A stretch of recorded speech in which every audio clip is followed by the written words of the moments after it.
নমস্কার। আমরা অ্যাডিকশন বা নেশা বা আসক্তি নিয়ে আগেও কথা বলেছি। আজকে না আমরা নেশার পথে না কি করে যাওয়া যায় সেই নিয়ে একটু আলোচনা করতে চাই। কিভাবে অ্যাডিকশন থেকে দূরে থাকতে হয়। এই প্রসঙ্গে আমরা বলি যে আগেও বলেছি এগুলো, নেশা মানেই যে শুধু খারাপ জিনিসের নেশা তা তো নয়। কারোর বই পড়ার নেশা থাকে, কারোর গান শোনার নেশা থাকে। সেইভাবেই আমরা বলি যে if a good habit can replace a bad habit. যারা নেশায় আসক্ত হয়ে পড়েছেন তাদেরও এটা বলি, আর যারা খারাপ নেশাতে আসক্ত হয়ে পড়তে চান না তাদেরও বলি, একটা ভালো হবি, একটা ভালো সময় কাটানোর উপায় খুঁজে বার করলে খুব ভালো হয়। বই পড়া, গান শোনা, গার্ডেনিং করা, এরকম অনেক কিছু আছে, আপনি খুঁজে নিতে পারেন। এই আইডিয়াগুলোও আজকাল পাওয়া যায় ইন্টারনেটের অ্যাভেলেবিলিটির জন্য। আমরা অনেক ওয়েবসাইটস আছে, অনেক অ্যাপস আছে যেখান থেকে নতুন নতুন হবির সন্ধান পেতে পারি। এই একটা ইম্পর্টেন্ট জিনিস যেটাতে একটু সময় দিতে পারলে আস্তে আস্তে আমাদের মনের অনেক প্রসারতা বাড়ে, ভেন্টিলেশন হয়ে যায় অনেক কিছু। এই একটা জিনিস। 2 নম্বর জিনিস হচ্ছে শরীরের আর মনের ডিরেক্ট যত্ন নেওয়া। যেমন নাম্বার 1 হচ্ছে মনের যত্ন বলতে মেডিটেট করা, মেডিটেট বা ধ্যান করা। কি করে করতে হয় এই নিয়ে আপনি অনেক ইউটিউব ভিডিও দেখতে পাবেন, অনেক গাইডলাইন্স আছে। একটা কিছু দেখে কোনো একটা পার্টিকুলার মেথড অ্যাডপ্ট করলেই হয়, সেইভাবে ধ্যান করা। অন্যটা হচ্ছে ফিজিক্যাল এক্সারসাইজ। ফিজিক্যাল এক্সারসাইজ করলে শুধু শরীরের উপকার হয় তা নয়, কিন্তু ফিজিক্যাল এক্সারসাইজ করলে আমাদের মস্তিষ্কের মধ্যেও কিছু কিছু রাসায়নিক পদার্থের ক্ষরণ হয়, যার থেকে মন ভালো থাকে, এন্ডরফিন বলে তাদের, সেটাও মন ভালো রাখতে সাহায্য করে। আরেকটা জিনিস যেখান থেকে আমরা অ্যাডিক্টেড হয়ে পড়ার প্রবণতা থাকে হচ্ছে যখন আমরা একটা ক্রাইসিসের মধ্যে দিয়ে যাচ্ছি, একটা স্ট্রেসফুল এনভায়রনমেন্টের মধ্যে দিয়ে যাচ্ছি।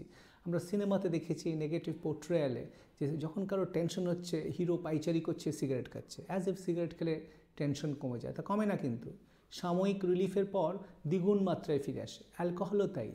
দেখেছি যে দুঃখী হিরো অ্যালকোহল নিয়ে সে মনকে সান্ত্বনা দিচ্ছে। এইভাবে অ্যাকচুয়ালি তো রিলিফ পাওয়া যায় না।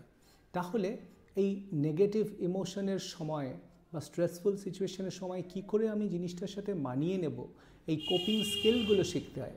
এই coping skill to deal with stressful event, এইটা একটা কি স্কিল যেটা আমাদের, এই একটা জিনিস আমাদের পারতে হয়, শিখতে হয়, জানতে হয়। আমরা অজান্তেই আমাদের মধ্যে অনেক কোপিং স্কিল আছে। হ্যাঁ, দুঃসময়ে নিজেদের মানিয়ে নেওয়া, চালিয়ে নেওয়ার ক্ষমতা আমাদের সবার মধ্যেই আছে, সেগুলোকে একটু ঝালিয়ে নেওয়া, এই একটা জিনিস। আরেকটা জিনিস হচ্ছে একটা ভালো নেটওয়ার্ক তৈরি করা।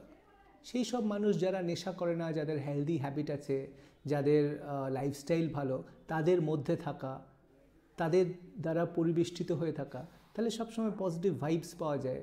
দুঃসময়ে হঠাৎ করে নেশা বা আসক্তির দিকে তারা যান না, ফলে আপনারও যেতে ইচ্ছা করবে না। আচ্ছা, শরীরের যত্ন নেওয়ার প্রসঙ্গে আরেকটা জিনিস হচ্ছে হেলদি ডায়েট।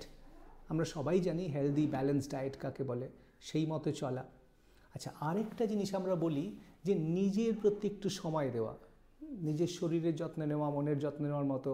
যে টেবিল চেয়ারে বসে আপনি পড়াশোনা করেন সেই জায়গাটা একটু গুছিয়ে রাখা, যে ঘরে আপনি থাকেন সেই জায়গাটা একটু সাজিয়ে গুছিয়ে রাখা, পরিষ্কার পরিচ্ছন্ন রাখা, এইগুলোতে অনেক হেল্প হয়।